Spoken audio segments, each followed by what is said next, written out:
Swastiastu. Yang terhormat dosen pengampu mata kuliah Dharma Wacana, Bapak Nyoman Aryoga MPD, serta rekan-rekan mahasiswa yang saya banggakan. Pertama-tama marilah kita panjatkan puja dan puja syukur kehadiran Ida Sang Hyang Widi Wase, karena atas asung kertewari nugrahnya kita dapat berkumpul pada kesempatan ini. Pada kesempatan yang berbahagia ini, izinkan saya memberikan pesan Dharma yang berjudul Pengendalian Satripu guna menghindari jurang adharma. Umat Hindu yang saya muliakan, hidup di zaman Kali Yuga seperti sekarang ini tidaklah mudah. Banyak tantangan dan rintangan yang kita hadapi. Ibaratkan kita jalan di jembatan gantung, agar kita tidak terjatuh, kita harus seimbang. Seimbang inilah yang menjadi tantangannya. Pada zaman Kali Yuga, antara dharma dan adharma yang lebih dominan adalah adharma. Maka dari itu, kita harus tahu caranya agar tetap berada di jalan dharma. Cara yang pertama yaitu melalui diri sendiri, di mana pada diri sendiri terdapat musuh yang harus kita kendalikan.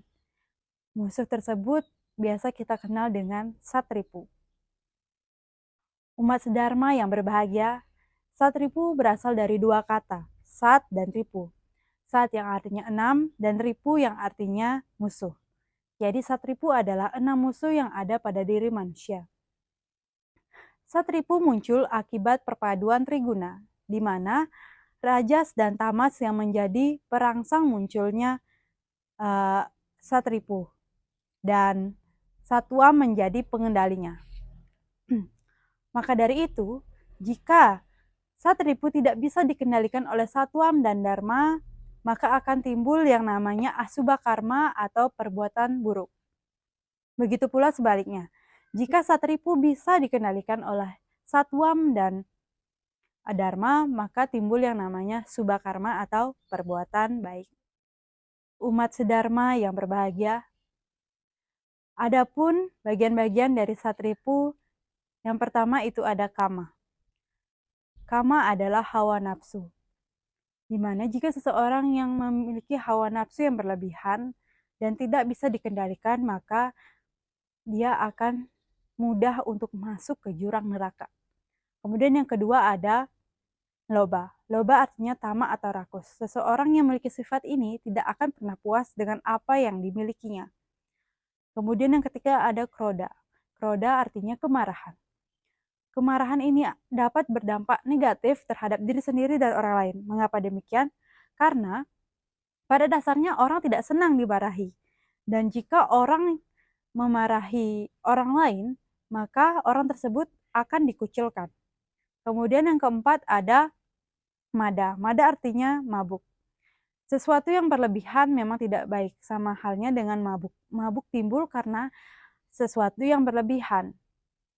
Misalnya, minum alkohol. Jika minum alkohol kita berlebihan, kita akan mabuk. Dan itu akan menimbulkan hal-hal yang tidak diinginkan, seperti kecelakaan hingga kematian.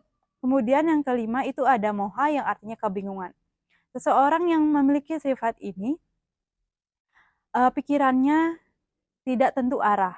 Tidak tahu mana yang baik dan mana yang buruk. Maka mudah sekali untuk melakukan hal-hal yang tidak seharusnya dilakukan.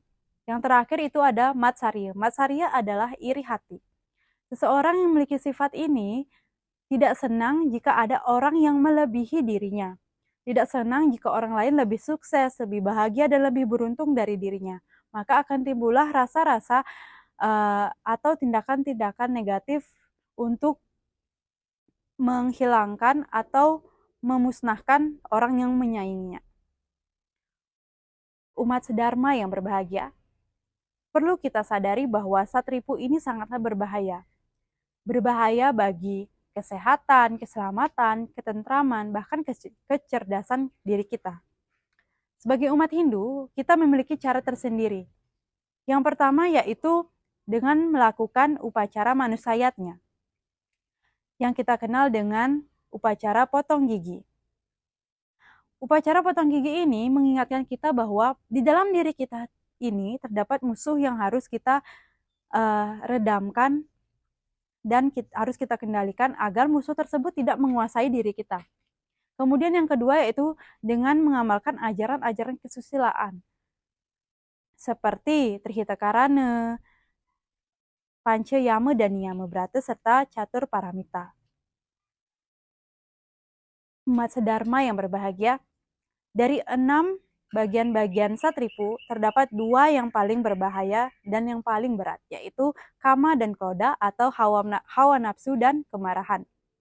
Seperti yang terdapat pada Bhagavad Gita Sloka 2.62 yang menyatakan bahwa Yayato Wisyayam Pusam Syangah Tesu Pajayane Syangat Sanjayate Kamah Kamat Krodo Bijayanti, yang artinya selama orang mengingat atau memikirkan indera-indera, objek-objek indera, dan kemudian objek-objek tersebut terikat dan berkembang menjadi hawa nafsu. Kemudian hawa nafsu tersebut akan berkembang menjadi amarah. Umat sedharma yang berbahagia, sudah sepatutnya kita tetap berada di jalan dharma untuk mengendalikan yang namanya satripu. Tujuan kita mengendalikan satripu yaitu untuk menuju hidup yang bahagia, harmonis, dan tentram. Jadi, marilah kita berlomba-lomba untuk selalu berada di jalan dharma. Baik, sekian yang bisa saya sampaikan. Semoga apa yang saya sampaikan bisa menjadi sumber bagi semua untuk berada di jalan dharma dalam zaman Kali Yuga ini. Saya tutup dengan Parama Santi.